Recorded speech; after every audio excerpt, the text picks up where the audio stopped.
Hello, everyone. Welcome to Miami Beach Urban Studios live art talk. Today on International Women's Day, I'm happy to be here with Miami-based artist and curator Laura Marsh. My name is Colette Mello. Thank you all for joining us this evening. I'd like to thank Miami Beach Department of Tourism and Office of Cultural Affairs for sponsoring these art talks. Laura Marsh is a Miami-based textile artist and curator. Her social practice generates conversations about feminism, gender, and class. Her artistic works includes flags, banners, and spears that contain social mottos and humanitarian texts. As a curator, Laura Marsh works with institutions to activate unused spaces with installations and objects that mediate conversations about class and mobility through tactile experiences. Her multi-layered and transformative practice includes lecturing about the importance of artists and valuing their works and fundraising to ensure that artists are paid fairly for their time and work. Marsh has exhibited nationally at venues including Dimensions Variable, the Deering Estate, Camp Gallery, and Bridge Ridge Studios in Miami, and the Whitney Museum of American Art, Printed Matter, Field Projects, and Tilton Gallery in New York. Laura Marsh has participated in residencies at the Deering Estate in Miami, the Siena Art Institute in Siena, Italy, Oolite Arts in Miami Beach, Zona Imaginara in Buenos Aires, Argentina, and Vermont Studio Center in Johnson, Vermont. Laura Marsh received her MFA from Yale University School of Art and a BFA from the Cleveland Institute of Art, and she is the Director of Programming at Oolite Arts. I'd like to take this opportunity to remind everyone that if you have any comments or questions, to go ahead and make them through the chat functions, and we will get to them throughout our conversation this evening. Laura, thank you so much for joining us.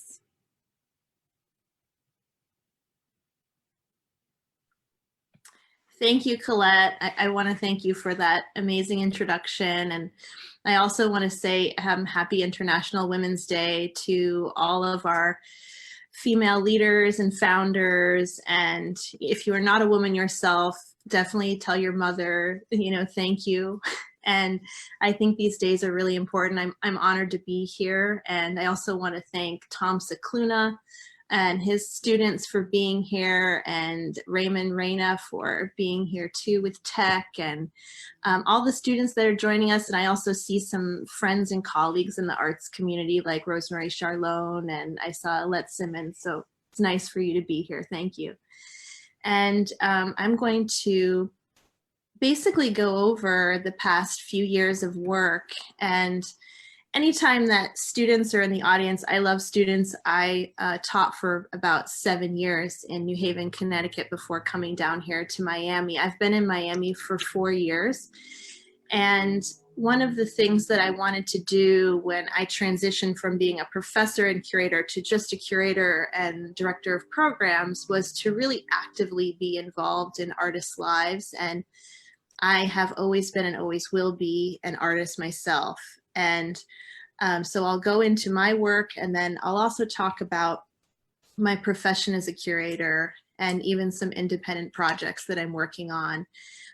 So this first slide is a solo that I had at Deering Estate this time last year. It opened in February, and then we all went into lockdown. So it was really only on view to the public for a couple of weeks.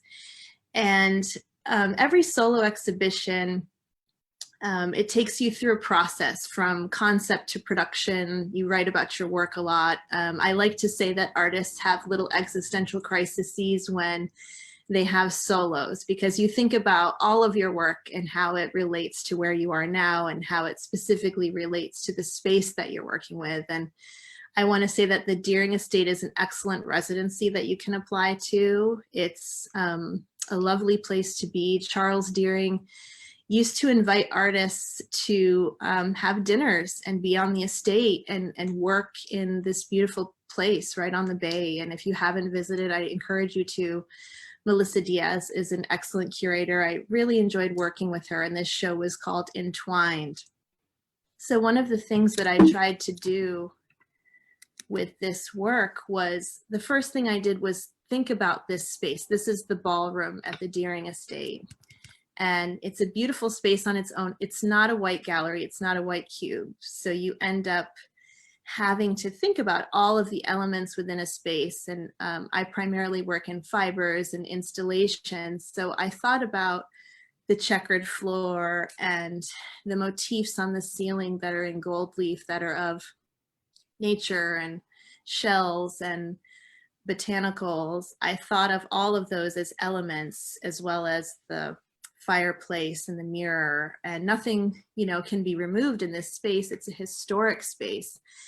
And I thought, well, I really want to do something with the floor. I feel that that's not often activated. I've seen a lot of works, 2D works, hung in that space and they look beautiful, but I really want the floor to be an active, participatory part. So you could actually sit on these spheres and you could move them around. They have symbols on them from the Deering Estate. So I took the sort of Catalan sun image that is the logo of the Deering Estate, and it also shows up in many of the galleries on embroideries and different parts of the historic house. And I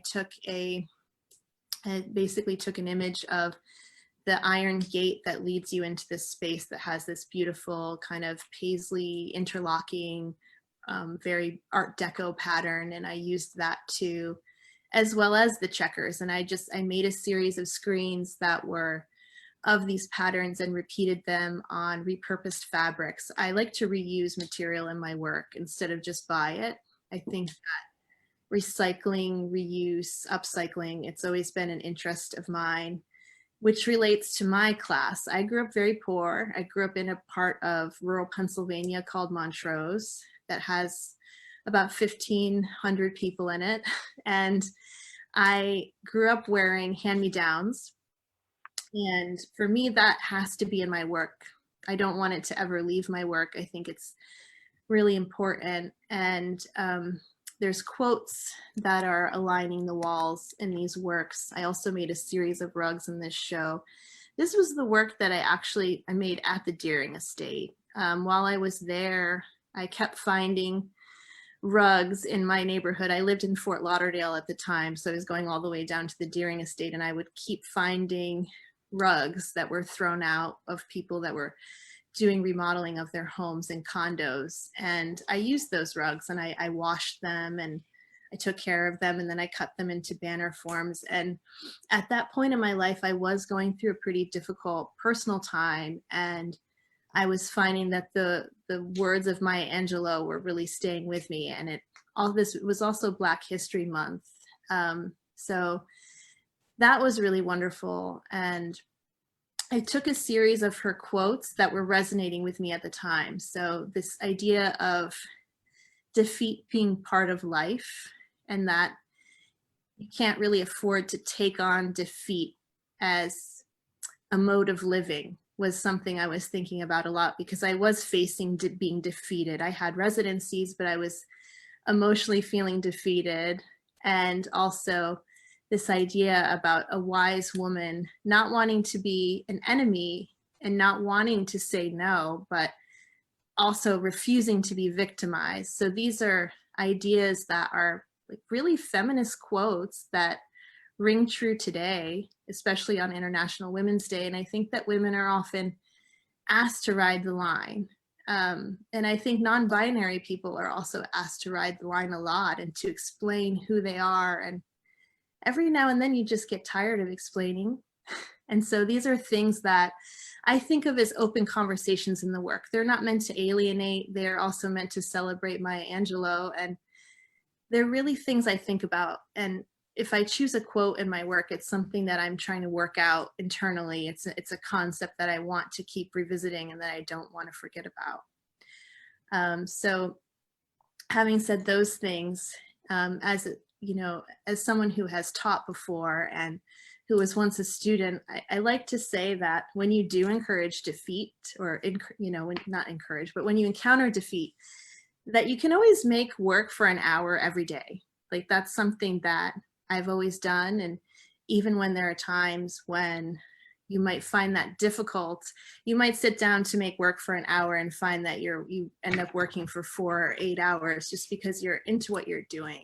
And those things have always, stuck with me. So these are close-ups of the balls, and I call them spheres.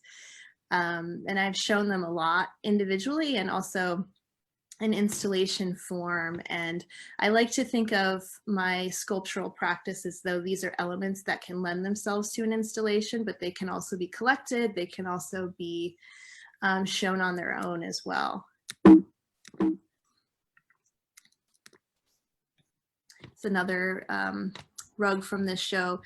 People will forget what you say, but people will never forget how you make them feel. And I really believe that everyone should be very conscious about when you're thinking about personal bias and where you come from and what you've been exposed to. Really, it's important to be a fellow human and to be able to relate to the person that you're talking to, and also to be a good listener, and making sure that someone is comfortable with you.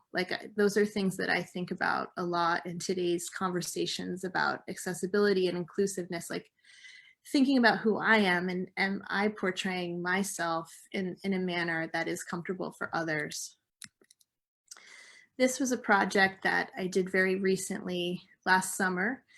It came out of an open call during the pandemic at the Rockefeller Center in New York, and they produced the flag project, and I applied to it. And as an artist, in order to, really make sure that your work is resilient and that it gets out there, I end up producing pieces based on proposals. I apply for grants. I also actively engage with my community and run ideas by fellow artists and curators. And this was one that came out of an open call. And I loved this gesture that the Rockefeller Center, which is an international place. I remember the first time I went to New York from my small town in Pennsylvania, our bus stopped at the Rockefeller Center as a first stop. And I just remember being taken aback and seeing all 190 flags and saying, wow, New York is truly international and it is a place for everyone. And part of the American dream exists here. And it's also a place that is really busy, and it's also hard to live there financially. So New York has all of these double meanings for me, but to be able to have a flag there, and my flag said the boroughs of resiliency and diversity. I was thinking about all the boroughs and how we'll all overcome this time of isolation. And it's a nice gesture. And now what they're doing with these flags is they're periodically hanging one here and there as an intervention. So I like this concept. I enjoyed this exhibition model of, something that is public and also visible and, intersecting with national identity is really intriguing to me.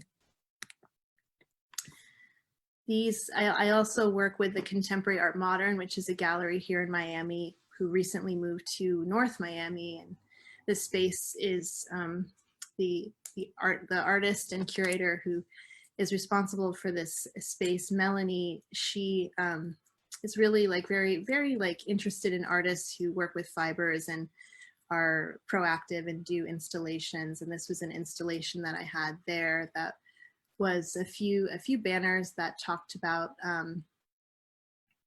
inclusiveness and also challenge the ideas of heterosexuality and homosexuality and those categories. And for me, this work was about saying, think more about who you are and what you represent, and don't try to put a category onto someone else because it's convenient for you, and these are things that I was thinking about at the time. And I love hanging also a sequence of banners that you can walk underneath and see the back to. And I like to put the viewer in a situation where you can touch the work or you can brush up against it, you can engage with it. I always feel that I get to do that with the work, and I'm more interested in my work when I see other people doing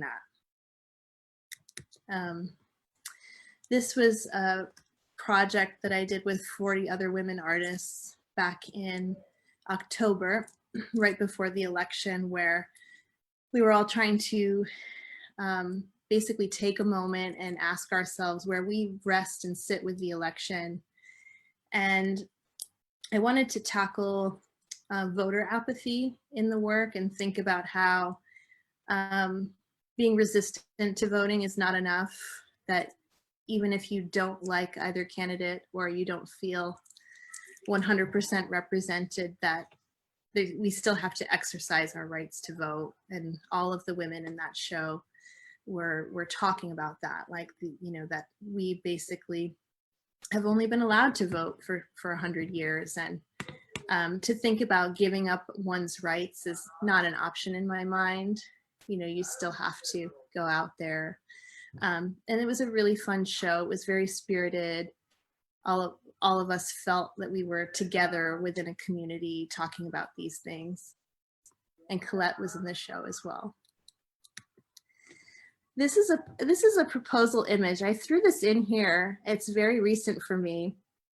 And I wanted to talk a little bit about proposals and how interesting they are. And I just, over the past 5 years, got a little bit better at doing digital renderings of the work. I only really use Photoshop and Illustrator, but for the most part, Photoshop.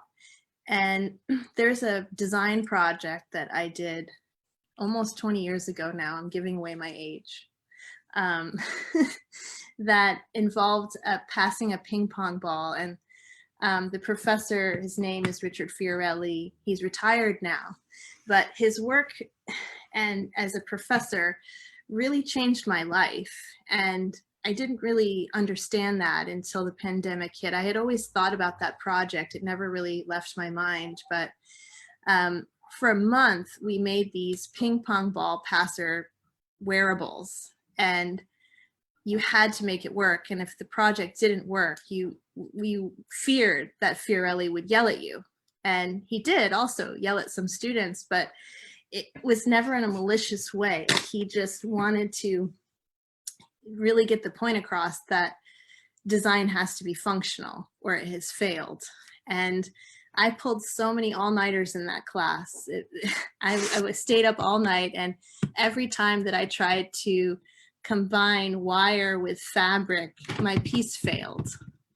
But I always made it work. And at some point in 3 a.m, I would go to bed for an hour and be like, okay, I think I'm not going to get yelled at tomorrow. And during the pandemic, I started thinking about the power of that project and how these apparatuses that I produced and remember very well from other students producing were about 6 feet apart. And I thought about how to think about these apparatuses as being masked forms as well. So I applied with a project called Spherical Gestures to reproduce some of these wearables and engage with groups of 3 that are still, socially distanced experiences. And, part of this project for me is like honoring the origins of me being a design student. And another part of the project is taking it to another level where the performance elements in my work become more controlled and also become more directed. So I've always known that there is a secret performance in my work.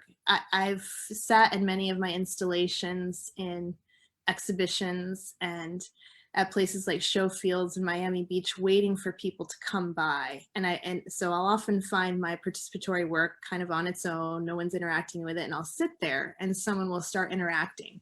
And then I'll learn about my own work that way. And it's always kind of been under my skin, like, what is this performative element? Bring it out and really focus on it. So this was my way of addressing that in a recent proposal. And I'm also working toward a 2-person show that doesn't yet have a date. So I ended up putting this work in the gallery where it will be, thinking, well, I'll apply for the grant and I'll also keep the conversations going about this and get feedback about this idea. and hope to perform it. And then I'll be going to Stoveworks residency in Tennessee at some point and performing part of this. So when you apply to grants and space proposals, I think the one thing to remember is make sure that you are applying with something that you feel that you will still pursue, even if you don't get the grant or you don't get the space, because otherwise you risk making these applications that you might not return to. And I also think it's important to review proposals from the past and say, is there something I can cull and pull out of this proposal that I can basically rejuvenate or further build in the future? So those are things that I try to think about.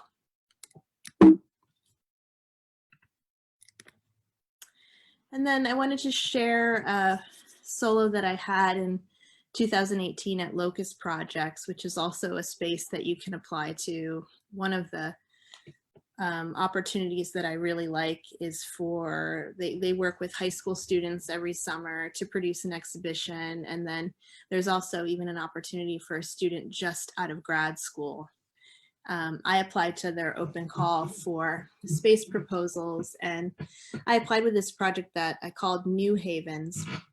And I started this work in New Haven, Connecticut, where I ran an artist-run space with another artist for a while. And we invited the community to come in, and my work was very inclusive at the time. And you could go into all these installations and you could try on hats and costumes and snuggle with stuffed animals and ottomans and inviting things. And there's a lot of modulating lights. And at Locust Projects, I basically covered all the walls and the ceiling and the floor.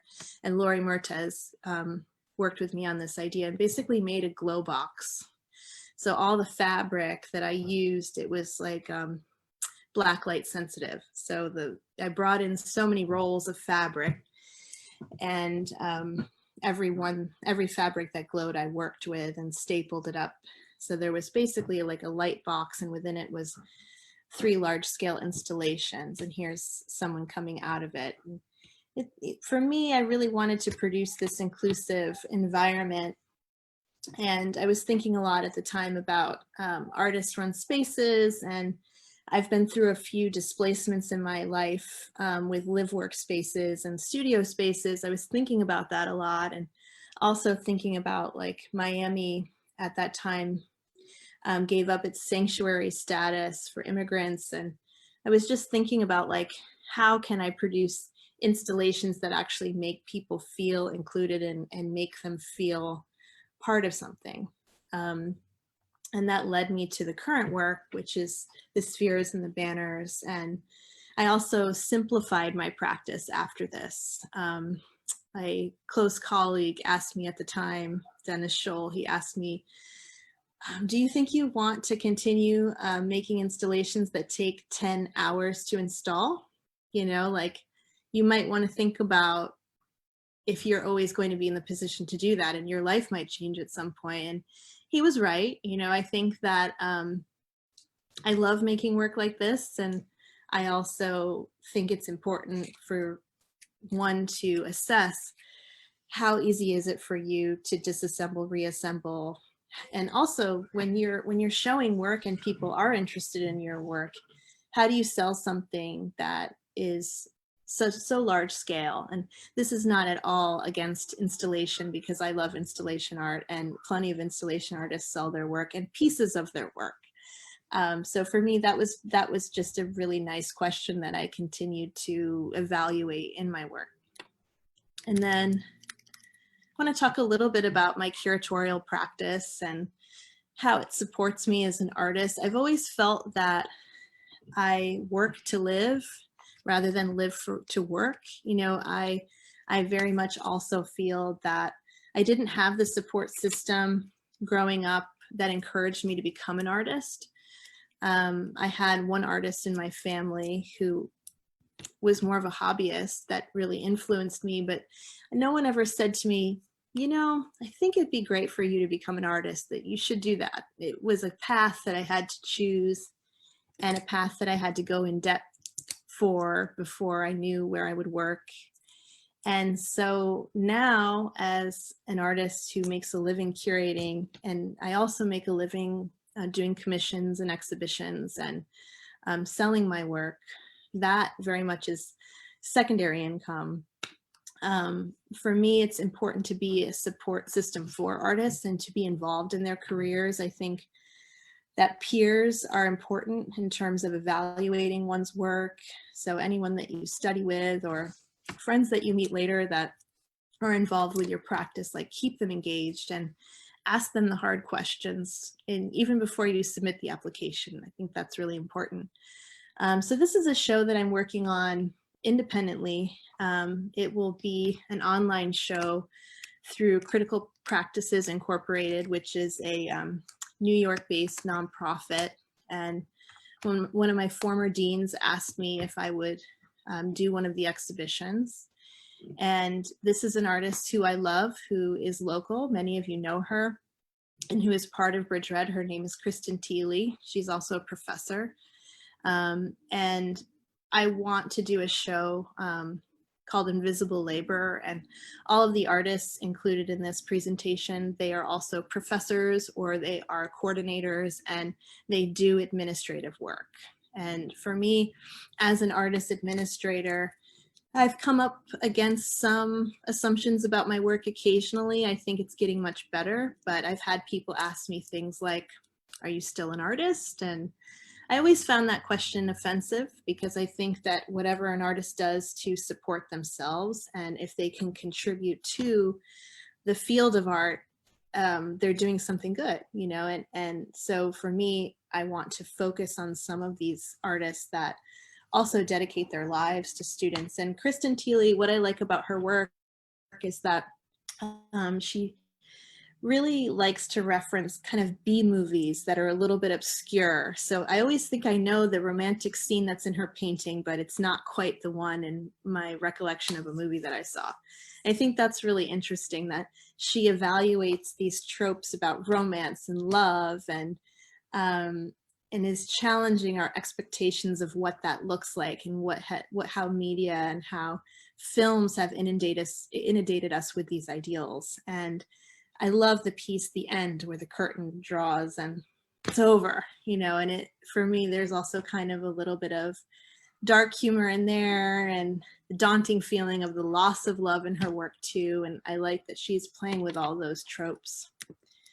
And this is an artist who I studied with, Sal Saschiciano, and the work that I'm talking to him about right now is these sort of existential pieces that he made with signage about dead ends and the frustration of making work after school, and this poetic gesture of a couple kissing through two novels, and they seem to be on different pages. And I really think his work will work well with Kristen's work. And when you curate, there's a conversation that you're weaving together of artists and their practices and their content, which is really, it's an artistic and mental exercise. It's a very cerebral exercise, and things change along the path of your research and in your conversations with artists, and you have to be open to those shifting parts a lot in the practice. This is Dina Lawson's work. I really think her work is very powerful. Her subjects are always they're always intimate portraits of people, of couples, of pregnancy, of mourning, and she really works with Black communities and shows this certain sides of suffering, and also the beauty in domestic spaces. And she teaches at Princeton. This is a local artist who many of you might know, Morel Doucette, who also teaches at the ICA, and he's very much a positive artist in my life. He's very knowledgeable. We've tried to give each other different opportunities. I love that his work talks about race. It also talks about climate change, and he's a really wonderful ceramicist and draftsman. and really his work is very focused, and really like what he's doing. For me, these three pieces of these three figures being of slightly different skin tones with sort of this china pattern on them is quite beautiful, and it also talks about like different interrelations and connections, and really excited to talk to him a little bit more about this series. This is an artist, Varvara Sevrova, and she does a lot of work about the Soviet Union and about sort of like rites of passage, and she's done a lot of cloaked pieces that envelop the viewer as well. And she's also right now doing a body of work about surveillance, and she lives in London. And she reached out to me recently with another artist to do a 4-person show called Haptic Codes about the interrelation of fiber art and technology and multimedia. So this is a project that came out of the pandemic as well, and a connection that's being made with fellow artists. This is an artist, Michelle Murphy. I also studied with her in undergrad, and her work has stuck with me over time. Like, she did a series of banners about the eclipse, and also about becoming a mother, and how that's like an eclipsing of oneself, and does a lot of work with the body and interventions in nature, and also how our bodies become subjects for criticism and discourse. And her work is very powerful, and it bridges photography and also film and video. I'm including my work in this show. When I work independently, I sometimes include my work, especially if I'm creating a dialogue and I wanted to insert myself in this. Self-inclusion is something that it's an interesting topic. Sometimes one can be criticized for it. I just feel that as an artist, I also can be an administrator, and I can offer support to artists. And I feel that my work is part of this. And I have always worked as an administrator and felt that the work that I do is valid, and that it helps artists, and I feel like I enjoy both of those things and want to talk about it more through this. And this is Alina Rodriguez Rojo, who I also worked with, and in that show, 40 Women Pulling at the Threads of Social Discourse about the election. She made a series of these really beautiful dresses that are also very architectural and dome-like, and these wonderful sculptural forms that pass light through them. And just looking at the bodice as like a historical form, and really think it's strong work. And then Susan Stockwell is also part of that team of 4 for Haptic Codes, who lives in the UK. And I feel like her work is I can see the two of these artists, Alina and Susan, their work talking with each other, especially since they're referencing historic dress forms, and Susan is working with like the mapping of the body, and this is mainly made out of paper. So I think there's a dialogue there. And sometimes when I choose a group of artists, I continue to find those common threads. And then when you curate, the form of the essay becomes your artistic product there. And the essay is the fun part, and organizing the pieces in relationship to each other, and working directly with artists, asking them what they need, and figuring out a way to give them the tools that they need to produce a show. This show will primarily be online, and will also involve some VR and 3D things. So I think I'm very much excited about where this show will take me. And then I'd like to announce this show that I'm curating at Oolite Arts. It's called Diverse Networks, and it opens April 21st. Right now our shows at Oolite are open by appointment, and we will have some hours that can be booked that night of the opening. I've always wanted to do a show that involves both an archive and collected works by lenders, as well as promotes contemporary artists through new commissions. So this is one of those shows where I borrowed some works by Ray Johnson and Joseph Beuys, and they're all art that went through the mail. And the mail art movement in really globally, and particularly in the US, it happened in sporadic periods between the late 60s, 70s, 80s, and 90s. So there's work that kind of bridges those eras.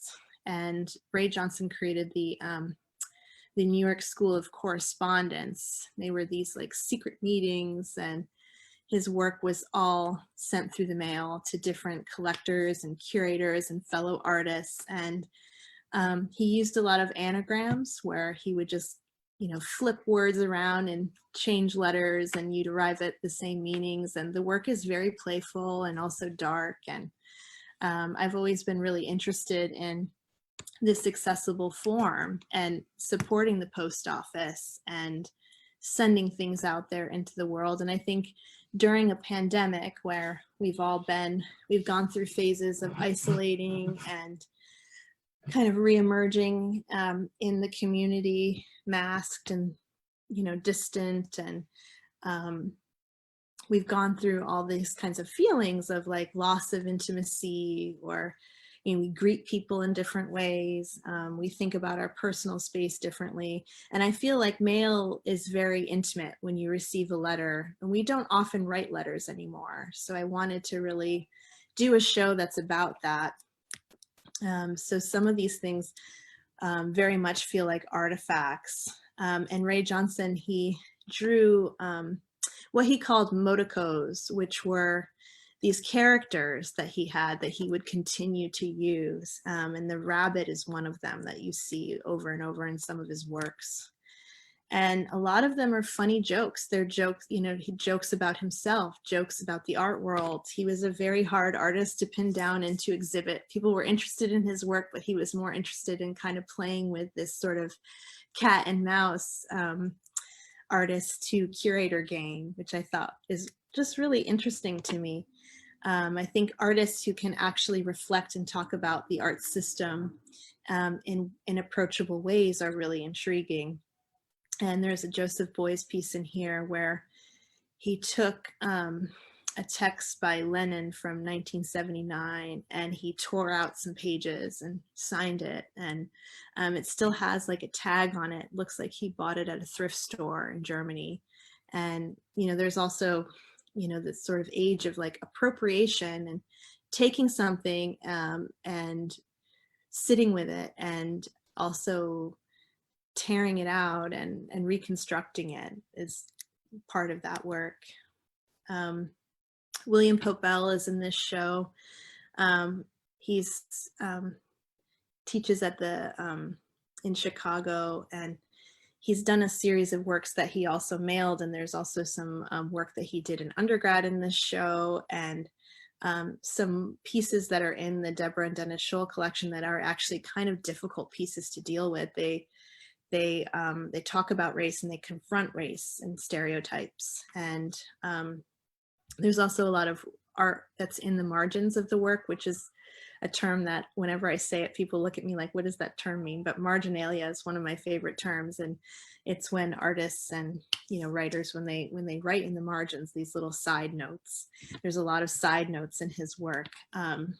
So Harriet Tubman spinning the universe with hounds is a piece that I think is so interesting. And if you read about Harriet Tubman, you probably will learn more about her than you think you know, which was the case with me. I knew about the Underground Railroad. My hometown in Pennsylvania actually was part of the Underground Railroad. But I didn't know that she traveled primarily at night. I didn't know that. And I didn't know that she never lost a slave. I didn't know that either. And I also read that there were times where she had to even threaten people on the route and say, hey, like returning to slavery is death, and to be faced with that kind of difficulty in saving people in this very humanistic way, and also having to be tough is like a really, really interesting thing. So, and she avoided dogs and she avoided police. So I think this piece is so interesting because there's like these little dogs that are powerless, and Harriet is like rising above, and she's in her own universe, and she's like moving people around, and she's saving the world. For me, that this is such a nice piece. And it has a lot of different materials on it. It has like coffee and peanut butter in it and wax in it. It's like, it's a truly mixed media piece. To show you some more work. This is the work that I really like by him. White people are fat, Black people are playing possum, Black people are the cupola. I'm still thinking about these pieces. They're not, there's a lot of different thoughts I have, but I think they're really funny, and I think they're also really abrasive, and that's what I love about Popell. He did a series of crawls in the 2000s, and I went on one of them from the Cleveland Institute of Art to the Cleveland Clinic, and I was really, you know, he did a whole series about Superman also, and these extreme acts of endurance, which he became known for. And that was one of the more humbling experiences I had when I was a student, like having to get down on my hands and knees and do this endurance project, and I ruined my clothes, and it was really fascinating. His work is incredible. He also does lectures that are very non-traditional and performative. This is some work from, and I'll try to wrap this up kind of quickly here, from the Vasari project at the Miami-Dade Public Library. And I can't encourage you enough to go to the Miami-Dade Public Library, because there are, the Vasari project is one set of archives, and then there's also the art collection there. And the librarians there, at the time when Barbara Young worked there, and also Margarita Cano still works there, they were very proactive in supporting artists and collecting artists. And I didn't know until I proposed to do this show and went through the oral histories of Miami that there was a Artmobile that was a branch of the public library back in the 80s. And for me, that's just so fascinating that there was an art van that went around and basically had exhibitions and supported artists, and even like lectured about art, and supported projects like The Surrounded Islands by Christo and Jean-Claude, and made pamphlets about these really important public pieces. So I have some of those artifacts, and E.F. Higgins is one of the artists that participated, and you can see there's all these elaborate stamps and sort of different symbols. Like E.F. Higgins came up with his own like doodah post, which I think is so cute and interesting. And so I felt like it was such a amazing experience to learn these things about Miami. And here's a few more letters and some more memorabilia of the Artmobile. And I was able to get a clip from the Wolfson archives, a Channel 4 video about Barbara Young, who is then Barbara Edwards, talking about some important artworks and the Artmobile. And then I encouraged some of our current residents to collaborate with other artists of their choice through the mail. And, you know, I was really interested in how this curatorial model would resonate with artists, you know, if they would find it prescriptive or if they would get into it. And I really feel like they've taken it to entirely new levels. So this work by Marielle Plaisir and Alicia Rodriguez, they made these really interesting kind of like sculptures that feel like votives of some kind, or they are shrine-like, and they made a lot of work also about the election. I have an artist from Spain, Alexandra Kuhn, who's collaborating with Amalia Caputo and Janice Sloan, who's making a poncho of leaves that they're ginkgo leaves. So they're a very rare leaf that it's like a protective sheath for how artists can interact and collaborate with each other safely, which I think is an interesting idea. You know, when you ask artists to collaborate, all of us feel that we're doing original work, and it's actually kind of difficult to navigate how you can make an object with someone else and still have it retain your artist's authenticity and your touch, but also can be shared with another person. So I found that the fact that they were talking about protection and safety and age and all kinds of things was really intriguing to me. And these are some other examples. Yanira Collado and Kabua Safo, they're talking about the Barnyard School, which they both have taught at before in Coral Gables. And Yanira ended up getting an archive, a World War II archive of love letters throughout this project, which was unexpected for her. So she's pulling from all these different local histories. And Nick Mashi and Sumitra Katreva are doing a project in our 40-foot long vitrine in the front of Oolite, where they're turning this large glass space into an envelope, which I think is really interesting. So, and this is one more work, and then I'll open up for questions. This is by Cara Despain and Mary Welcome. The rubbing says a message across the desert, and they've made a series of rubbings about their experiences with land and their experience in open spaces. And the collaborator, Mary Welcome, has photographed over 1,700 post offices over the past 10 years and is a big advocate for supporting post offices. And, you know, sometimes post offices become a target in an election year for the ballots and the accuracy of those ballots. And I think that we have to support our post offices, and that there is, you know, we have to like really encourage that system and those workers. So they're printing 2 large photos of their local post offices and framing a bunch of works from this process, which I think is interesting. So there's this conversation between Palouse, Washington and Miami. So yeah. Does anyone have any questions, thoughts?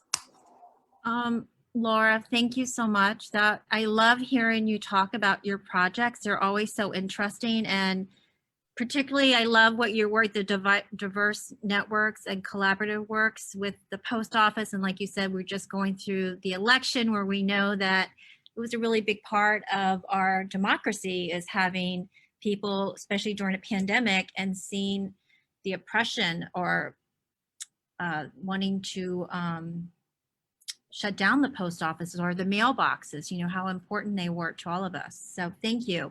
I would like to ask you about how did you, I read that you were a painter. You started out as a painter. How did you make that transition to working in textiles? Or is that something you always did, or?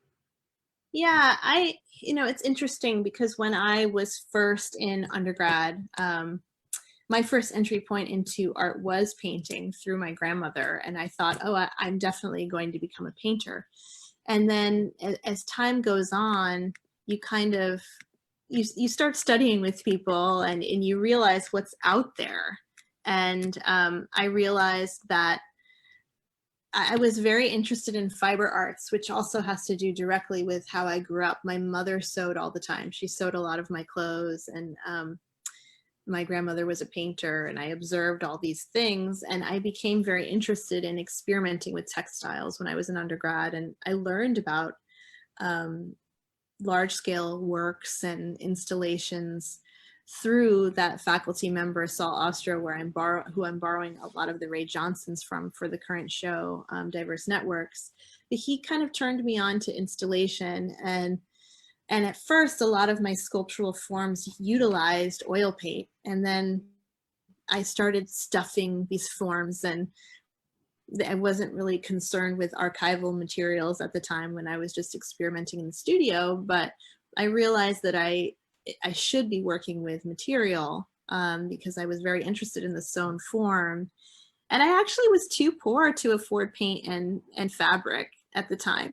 I was just very, very much not able to do both. And then as I got older, I think there is an expectation when you're working with a gallery and you're trying to show your work seriously, that you commit to a form of making. You know, you, as an artist, you have to have an identity, especially today, where people are branding themselves. So you have to have your brand. And I decided to commit to fiber. And I also think there are very painterly things you can do with fiber. Silk screening is one of them, you know, like you, and I find that it's important when you have a career and a busy life, you actually have to prioritize how you're making the work. So for me, I think primarily in sculptural forms, I have started to draw, and I do use ink in a lot of my drawings now. And it allows me to think about how a color will look on a fabric, you know, and so yeah, I made that transition formally for, at first, financial reasons, and then the need to brand myself and to make my work seem consistent throughout my body of work. Thank you. Can you talk about how the pandemic affected your practice at all? Are you in your studio now, or where are you at? Yeah, I have a home studio now. During the pandemic, I did lose my studio at Mana Contemporary, which is downtown in Miami. I also bought a house right before the pandemic. And I've always felt that buying property, if one can afford it, is a wonderful thing, because you're in control of your space. And I had always done a portion of my work at home. So I have a house that has a separate garage, and this is my studio. It's about the same size as my studio was at Mana, and it's still a space that I can invite someone to, and they can directly enter my studio and see my work. Then they don't have to come through the rest of my house. But I made that commitment. And renting studio, it's hard for artists. It's if you're paying rent and you're paying to rent a space, it can be a struggle. And I've known a lot of artists who have done well for themselves that don't always rent studios. And a lot of grants today, you can actually build in studio rental costs into the grant. So I think having a studio out of default is not necessarily always the answer for everyone. And a colleague and close friend of mine also once said, you know, a studio can be your table. And I do believe that. I think if you designate an area for your work and you return to that space with the intentions of making that, you do have a studio. So I chose to have my studio at home, and I have a creative office in my house as well. And the pandemic has affected my work, interestingly, in good ways. I wasn't expecting that, but the 2-person show that I'm working on right now with a local gallery here came out of the pandemic, and they had been following my work for a while and asked me one day to join a Zoom call and assessed my work. And they had been following my work since my show in 2018 at Locust. And those 2 artists, Vivara and Susan, reached out to me to work on a long-term 4-person show with multiple venues in the pandemic, and the Rockefeller Project came out of the pandemic. So interestingly enough, I think that people have almost over-communicated during the pandemic. You know, we have Zoom, we have social media, we have multiple ways of interacting with each other. And even though I wasn't expecting it, I've found that these ideas have continued to grow, and that I have new communities of people that I'm engaging with right now. So in a way, it's been good. I think that if I hadn't made the decision to buy a house when I did, I think that the loss of my studio would have felt quite great during a pandemic. And I feel that a lot of the artists that I was in the studio with at Mana have experienced loss. And I've been through that periodically over the years. And, you know, there's not, the hard part about it is that a free studio is never permanent, and you can't think of it as permanent, and you can't really rely upon it. You have to know that if you have a space that's under market rate, that you will eventually be asked to leave, and it might not be at a convenient time for you. So that's something I always keep in mind, and I share with people when they're thinking about these sort of studio live spaces, or just studio spaces that are free, that think of it more of as a project and be ready to move if you have to. Like, don't displace yourself. So that's some advice I would give. And I think that particularly in Miami, artists do have a relationship with real estate, and artists do sometimes contribute to gentrification. And that's something we always have to be aware of in our practices and think about. And I was also at the point where I thought if I didn't buy a house that I might not be able to afford one here in Miami soon. So these are all like concerns that I think are good to know about and good to reassess and constantly think about. I have time for one more question. I had some comments from Facebook and everyone said they enjoy the presentation. Thank you. So I wanted to share that with you. You seem to write a lot. I want to see are you writing before you make the work, or is it after or is it at the same time? Can you talk about that part of your practice? Yeah, it's all three. I started writing for my work and mainly as a curator, since the creative writing part for all exhibitions, it's a very serious kind of rigorous form where I like to call it descriptive writing, where you write about each artist's work and you also contextualize it within a whole. And working in these types of administrative positions helped me become comfortable with writing about my work and talking about it. Also, teaching helped me become comfortable with talking about my work. I was much less I wasn't confident, and I was much less able to really tweeze out an idea and follow it through in the writing and in public speaking before having those experiences. But what I do now is I write about each project. So I think about holistically, what are the projects I have coming up? So Haptic Codes is one of them. Invisible Labor that's a curatorial project, but that's another. Spherical Gestures, that's another. So I start to think about different groupings of work, and I write first small descriptions of 100 to 250 words about the work so that I have a framework for where the origin of the work. And then I take those descriptions and I apply to grants, and I apply for exhibitions, and I even run them by the people that I'm working with right now. So I have a relationship with Camp Gallery right now, and have a relationship with Showfields in Miami, and I run ideas by these curators, and I say, well, what do you think about this? Is this something that you would like to host? Would you like to host this show? Would you like to do this performance with me? Is this something that's of interest to you? And I find spaces for the work, and those descriptions and those longer essays about the work help really convey those messages, and they help people basically get behind and almost endorse the work, even if there's not like there is always I was going to say, even if there's not a financial benefit, but most of the work that I do is paid, and I feel very strongly about one's worth as an artist. I think a lot of times when artists get right out of school, it's like you want to have opportunities, and that's understandable.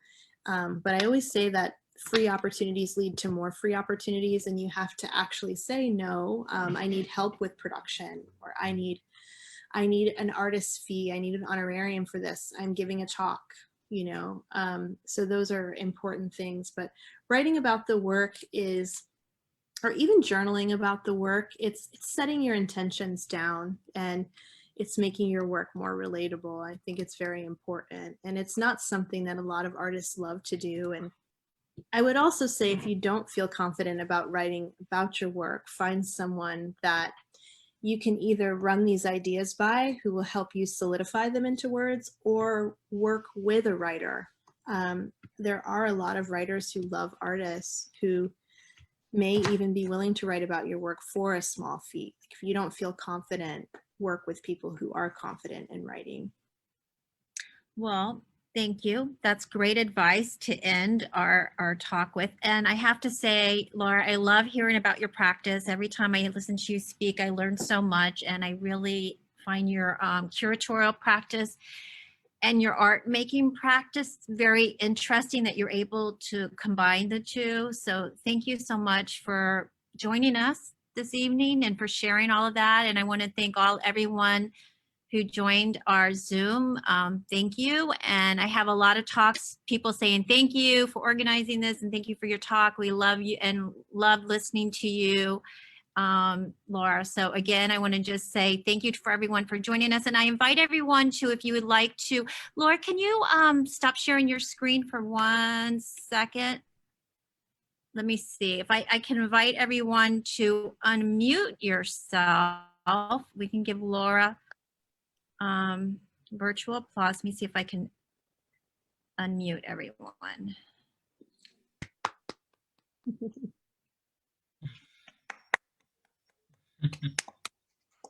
Thank you so much, Laura. I look forward to seeing you when we get on the other side of this pandemic, maybe face to face at an art exhibit. So, and I look forward to seeing your upcoming exhibitions. Thank you so much. It's a pleasure for all of you to stay on and have a wonderful International Women's Day and have a great time in the studio. Thank you. Bye, everyone. See you all.